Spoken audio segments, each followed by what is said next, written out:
Who or what is 7 Grandad and where did it come from? Before I do that, I have to explain what a bootleg is. A bootleg is a game or anything that can take an existing IP, say Mario or Sonic or something like that, and use it without permission. Usually in some mangled form, like the infamous Obama Sonic backpack. Or, I think it was a backpack. Like this, for example. This is unlicensed, this is a bootleg. Now, what's the difference between a fan game and a bootleg? Because they both basically do the same thing, right? Right? Fan games are usually made with love and usually released online for free. Now obviously there's some games like 20XX, which is a Mega Man fan game. And you know, it's a Mega Man X fan game to be more specific. Now why is that not classed as a bootleg? That's making money. Well, because it's not using the actual Mega Man. An actual bootleg would actually just straight up say, hey, here's Mega Man. But it's called like Mega Man. And a bootleg is usually sold on the streets for money. Now obviously there's things called multi-carts, where bootleggers will just take a bunch of existing ROMs and possibly even ROM hacks, possibly some that they've made, possibly some that they've even stolen from an existing free to download ROM hacks from the internet that they just say, hey, yeah, let's just slap these onto a multi-card, ship it out the door. Bootleggers have that little of a shit that they will literally just steal everything from everyone. So in 2014, the streamer Box Skeletor found a Mario 7-in-1 card for the NES. Now you're probably thinking, wait a minute, hang on, let me think. There was Mario Brothers, which was a port of the arcade game, Super Mario Brothers 1, Super Mario Brothers 2, which was actually the Americanization, or, you know, it's basically a ROM hack of a game called Doki Doki Panic.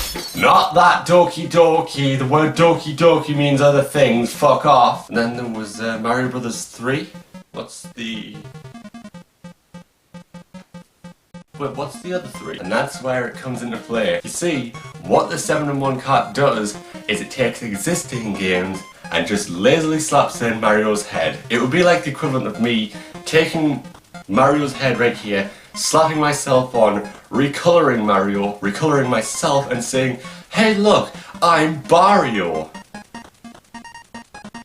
Give me money! So obviously we have games like Jackie Chan Action Kung Fu, which is obviously, you know, nothing to do with Mario.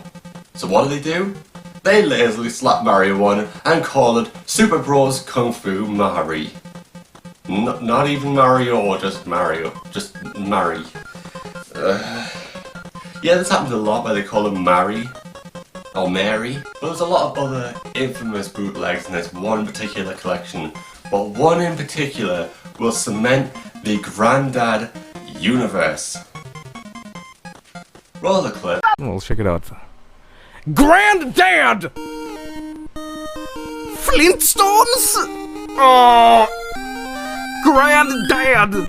Granddad! And that's the clip that defined a meme generation.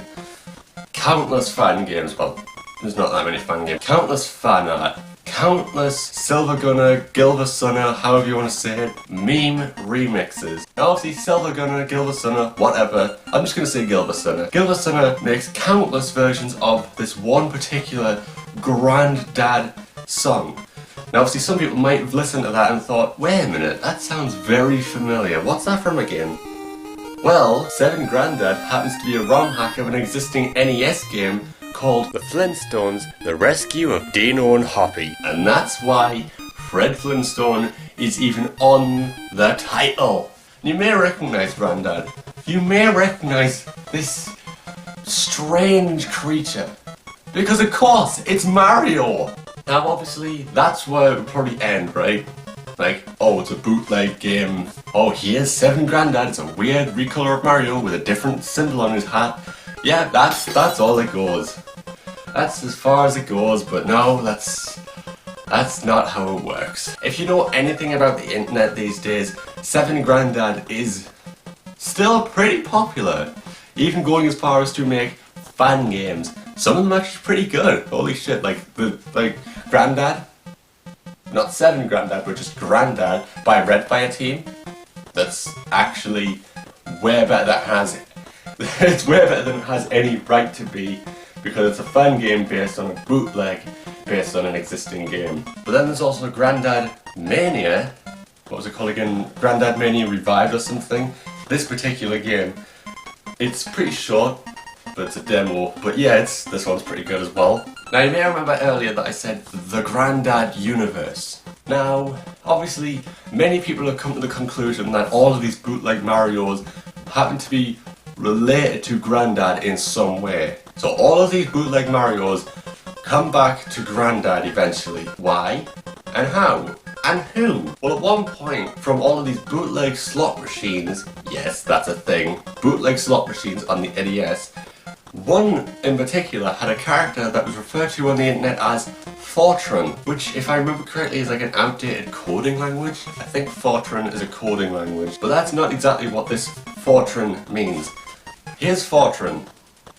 You might notice it's the exact same sprite of Mario, just recolored again. Now, from what I know, the word Fortran is just a misspelling or a mistranslation of the word fortune. But many people speculate that Fortran is actually in some way related to Grandad. Maybe his uncle, maybe cousin, brother. We don't know. There's been countless things about Grandad all over the internet ever since that infamous day in 2014 with Joel. Grandad has still been relatively big. Like, if you look up 7 Grandad online, you will see a lot of results. So anyway, I've been your host, Pikakid98. This has been a Pikakid98 retrospective, 7 Grandad, and you've all been fantastic. So until the next video, I say bye-bye.